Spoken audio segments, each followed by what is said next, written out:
ইংরেজিতে তোমরা যারা দুর্বল আছো তো তাদের জন্য আজকের এই বিশেষ ক্লাসটি। তো দেখো, ইংরেজি শিখতে হলে তোমাদের যেটা দরকার সেটা হচ্ছে ইংরেজি ভাষাটাকে ভালো করে চেনা, ভালো করে জানা, আর কিভাবে আমরা সেটাকে শিখতে পারবো এবং বাস্তবে সেটা লিখতে পারবো, মানে খাতাতে প্র্যাকটিক্যালি।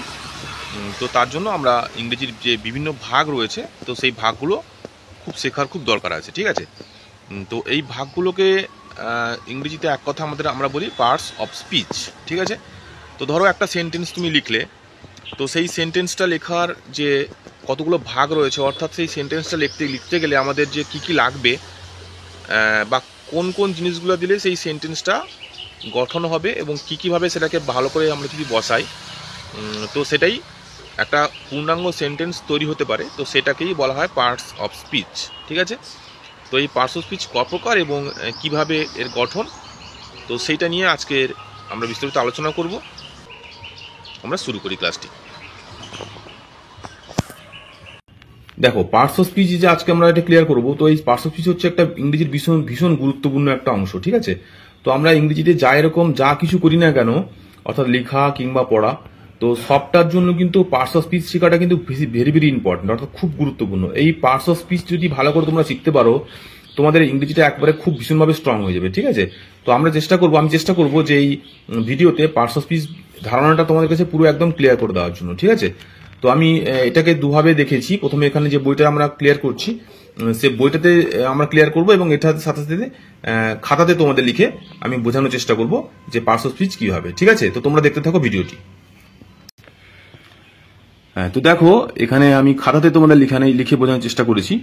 তো বলা হচ্ছে যে পার্টস অফ স্পিচ, ঠিক আছে? তো পার্টস অফ স্পিচ জিনিসটা কি? পার্টস কথার অর্থ হচ্ছে অংশ, আর স্পিচ হচ্ছে একটা বাক্য, ঠিক আছে? বাক্যর অংশ। তো আমরা যখন ইংরেজিতে কোনো কিছু সেন্টেন্স বা বাক্য লিখি, তো সেটাকে কিন্তু প্রত্যেকটা জিনিস কিন্তু আলাদা আলাদা রয়েছে, ঠিক আছে? সবগুলোকে কিন্তু বিশেষ নিয়মে আমাদের জুড়ে দেওয়া হয়, যার ফলে একটা কিন্তু সেন্টেন্স বা বাক্য হয়, যার কারণে আমরা বিভিন্ন রকমের রাইটিং স্কিল লিখতে পারি, অর্থাৎ লেটার, প্যারাগ্রাফ, স্টোরি। অর্থাৎ এক কথা ইংরেজিতে আমরা যা কিছু লিখবো সব কিন্তু সে লেখার জন্য আমাদের পার্টস অফ স্পিচ শেখাটা কিন্তু ভীষণ ভীষণ গুরুত্বপূর্ণ, ঠিক আছে? তো দেখো, আমি এখানে দুটো এক্সাম্পল দিয়ে বোঝানোর চেষ্টা করেছি তোমাদেরকে। দেখো, পার্টস অফ স্পিচ হচ্ছে 8 প্রকার, ঠিক আছে? কি কি? দেখো, নাউন, প্রোনাউন। নাউন যাকে বলা হচ্ছে বিশেষ্য, বাংলাতে বলা হয় বিশেষ্য। প্রোনাউন এটা হচ্ছে সর্বনাম। তারপরে হচ্ছে অ্যাডজেক্টিভ, এটা হচ্ছে বিশেষণ বলা হয়। তারপরে ভার্ব মানে ক্রিয়া। তারপর হচ্ছে অ্যাডভার্ব অর্থাৎ ক্রিয়া বিশেষণ। তারপর হচ্ছে প্রিপোজিশন, এটা সম্বন্ধসূচক অব্যয়। আর কনজাংশন, যেটা হচ্ছে সংযোজক অব্যয়। তারপর হচ্ছে ইন্টারজেকশন, যেটা হচ্ছে অনুভূতি সূচক অব্যয়। তো তোমরা কোনো কোনো বইতে দেখবে এরকম উল্টো পাল্টা করেও দেওয়া আছে, ঠিক আছে? তো আমি বোঝানোর সুবিধার্থে তোমাদের এইভাবে পড়তে সাজেস্ট করছি। ধরো, নাউন, প্রোনাউন, তারপরে অ্যাডজেক্টিভ। অর্থাৎ এই যে অ্যাডজেক্টিভ আমরা যখন শিখবো তখন বুঝতে পারবো যে অ্যাডজেক্টিভের সঙ্গে কিন্তু নাউন প্রোনাউনের সম্পর্ক রয়েছে। তো প্রথমে নাউন এবং প্রোনাউন পড়বো, তারপর তোমরা পড়বে অ্যাডজেক্টিভ, ঠিক আছে? এটা একটা পার্ট গেল। দ্বিতীয় পার্ট হচ্ছে ভার্ব। এই যে ভার্ব বা ক্রিয়া পড়বো, এই ক্রিয়ার সঙ্গে কিন্তু আমার অ্যাডভার্বের সম্পর্ক রয়েছে, ঠিক আছে? তারপরে ভার্বের পাশাপাশি আমরা অ্যাডভার্বটা শিখবো, ঠিক আছে? এইভাবে লিখবো। তারপরে 3টে জিনিস কনস্ট্যান্টলি আছে, অর্থাৎ প্রিপোজিশন, কনজাংশন, ইন্টারজেকশন। তো তোমরা এইভাবে যদি পড়তে পারো একের সঙ্গে অপরের মিল রেখে, তবে কিন্তু তোমাদের বোঝার সুবিধার্থে খুব সুবিধা হবে, ঠিক আছে? অনেক বইতে কিন্তু উল্টো পাল্টা করেও দেওয়া আছে, তো সেক্ষেত্রে একটু কঠিন হয় বুঝতে। তো আমি তোমাদের জন্য খুব সহজ করে আমি সাজেস্ট করছি, তো তোমরা সেইভাবে পড়ার চেষ্টা করো, ঠিক আছে? তো এই একটা সেন্টেন্স লেখার জন্য কিন্তু এইগুলো সবগুলোই কিন্তু একটা বাক্যের মধ্যে থাকতে পারে, ঠিক আছে? সবগুলো যে থাকবে একসঙ্গে তাও নয়, কিন্তু এগুলো সমস্ত গুলো দিয়ে কিন্তু আমাদের একটা সেন্টেন্স বা বাক্য লিখতে পারি, ঠিক আছে? দুটো বাক্য সেন্টেন্স এখানে দেওয়া হয়েছে। দেখো, ধরো একটা সেন্টেন্স দেওয়া হয়েছে, wow, you and Sonali are really smart to save money in the bank, ঠিক আছে? এই যে সেন্টেন্সটা আমরা লিখলাম, এই সেন্টেন্সের মধ্যে দেখো প্রত্যেকটা ওয়ার্ড, প্রত্যেকটা শব্দ কিন্তু আলাদা আলাদা করে দেওয়া আছে, ঠিক আছে? দেখো, এই যে ওয়াও বললাম, ওয়াটা হচ্ছে ইন্টারজেকশন, ইউটা হচ্ছে প্রোনাউন, এখানে অ্যান্ড করা আছে, অ্যান্ডটা হচ্ছে কনজাংশন, সোনালি হচ্ছে নাউন, আর হচ্ছে ভার্ব, রিয়েলি হচ্ছে অ্যাডভার্ব, তারপরে স্মার্ট হচ্ছে অ্যাডজেক্টিভ, টু সেভ, এই টু সেভটা হচ্ছে ভার্ব এবং ভার্বের একটা অংশ হচ্ছে ইনফিনিটিভ। এগুলো তোমাদের পরে বিস্তারিতভাবে আলোচনা করানো হবে। তারপরে দেখো, মানি, এটা হচ্ছে নাউন, তারপরে ইন, এটা হচ্ছে প্রিপোজিশন, তারপরে দিটা হচ্ছে আর্টিকেল, ঠিক আছে? তারপর ব্যাংকটা হচ্ছে নাউন।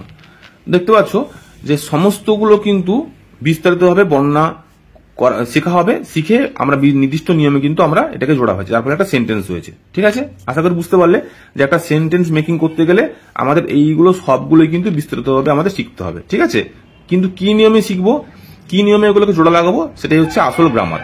সেগুলো শেখার জন্য তোমরা এই চ্যানেলে বিস্তারিতভাবে ভিডিওটা পাবে। ঠিক আছে, দেখো আর একটা সেন্টেন্স নিয়ে তোমাদের দেখা যাক। এখানে বলছে wow what a beautiful gift Pritam received but she careless, but এখানে সি না, এটা হি হবে, but he carelessly placed it.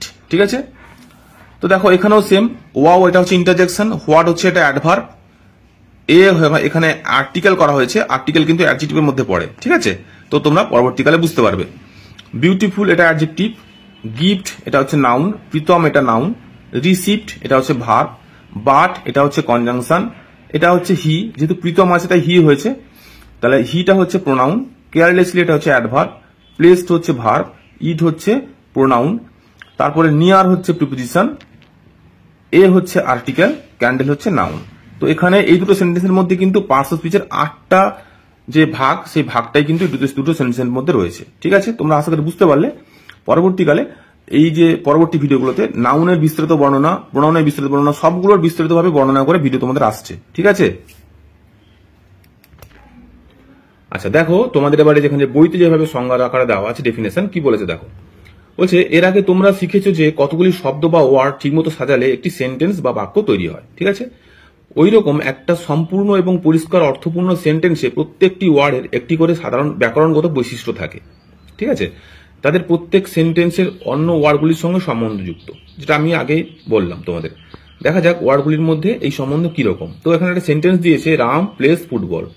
ঠিক আছে, দেখো এই সেন্টেন্সটিতে রাম, প্লেস এবং ফুটবল এই 3টি ওয়ার্ড রয়েছে, এটা একটা ওয়ার্ড, এটা একটা ওয়ার্ড, এটা একটা ওয়ার্ড। তো রাম একটি ছেলের নাম, প্লেস মানে খেলে, অর্থাৎ এটি একটি ভার্ব বা ক্রিয়াবাচক শব্দ, আর ফুটবল এই ওয়ার্ডটি দ্বারা রাম কি খেলে তা বোঝানো হয়েছে। ঠিক আছে, ফুটবলও একটি নামবাচক শব্দ, একটি খেলার নাম। অতএব সেন্টেন্সটিতে ব্যবহৃত 3টি ওয়ার্ডের মধ্যে 2টি হলো নামবাচক পদ বা ওয়ার্ড, যাকে ইংরেজিতে নাউন বলা হয়, এবং একটি ক্রিয়াবাচক পদ, যাকে ইংরেজিতে বলে ভার্ব। এদের প্রত্যেকটি ওয়ার্ডই সেন্টেন্সের একটি অংশ বা পার্ট। ঠিক আছে, সেন্টেন্সের একটি অংশ বা পার্ট, তাই ইংরেজিতে এগুলিকে পার্টস অফ স্পিচ বলা হয়। ঠিক আছে, তো বুঝতে পারলে এটা একটা সেন্টেন্স এবং রাম একটা পার্ট, প্লেস একটা পার্ট, ফুটবল একটা পার্ট, তাই এই 3টেকে বলা হচ্ছে একসঙ্গে পার্টস অফ স্পিচ। এখানে দিয়েছে যে সেন্টেন্সে প্রত্যেকটি ওয়ার্ডের ধর্ম অনুসারে তাদের 8টি শ্রেণী বা ক্লাসে ভাগ করা হয়, এবং এই শ্রেণীগুলো তোমরা সংক্ষেপে দেখে নাও, পরবর্তীকালে বিস্তারিত তোমাদের ভিডিও আসছে। তো দেখো প্রথমে 1 নম্বর বলেছে নাউন। ঠিক আছে, নাউনকে কি বলা হয়? নাউনকে বাংলায় বলা হয় বিশেষ্য বা নামপদ। ঠিক আছে, তাহলে নাউনকে বাংলায় বলা হয় বিশেষ্য বা নামপদ, অর্থাৎ কোনো কিছু নাম বোঝালে সেটাই হবে নাউন। ঠিক আছে, যেমন ধরো নাউন কোনো ব্যক্তি, বস্তু, স্থান, ভৌগোলিক জিনিস, গুণ, দোষ এবং প্রাকৃতিক ব্যাপারের নাম উল্লেখ করা যায়। যেমন হচ্ছে boy, girl, Ram, mountain, river, sky, এসব দিয়েছে।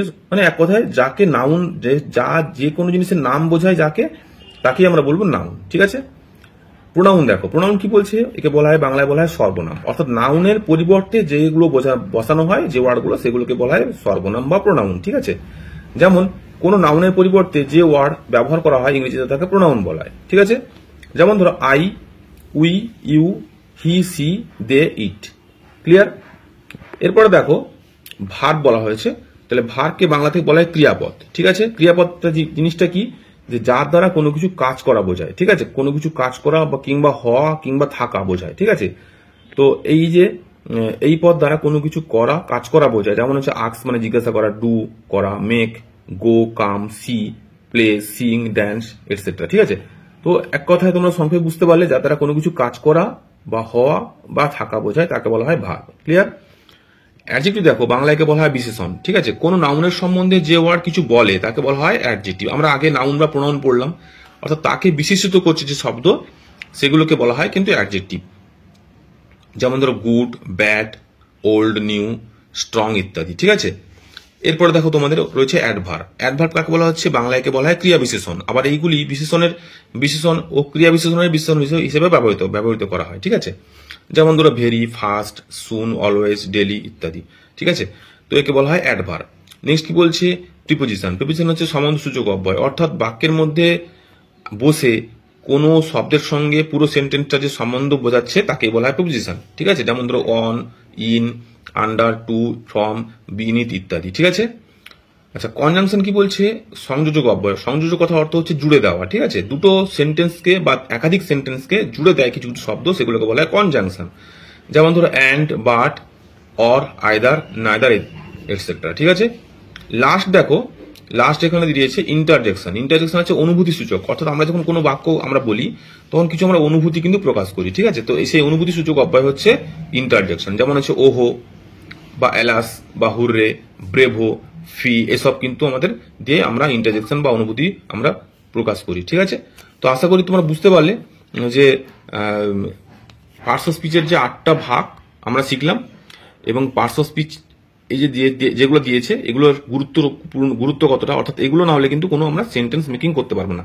তবে কোনো সেন্টেন্স মেকিং করতে গেলে সবসময় যে 8টাই যে লাগবে তা কিন্তু নয়। ঠিক আছে, তো কোনো কোনো ক্ষেত্রে কমও লাগতে পারে, আবার কোনো কোনো ক্ষেত্রে 8টাও লাগতে পারে। ঠিক আছে, তো কিভাবে সেন্টেন্স গঠন করা হয় আমরা তার আগে এই সমস্ত যেগুলো শিখলাম এগুলোর পরবর্তী ভিডিওগুলোতে নাউন, ধরো নাউনের সম্পর্কে বিস্তারিত বর্ণনা করা হবে। ঠিক আছে, সমস্তগুলোর জন্য বিস্তারিত এবং খুব সহজ সরলভাবে তোমাদেরকে বর্ণনা করা হবে কোনটার কি।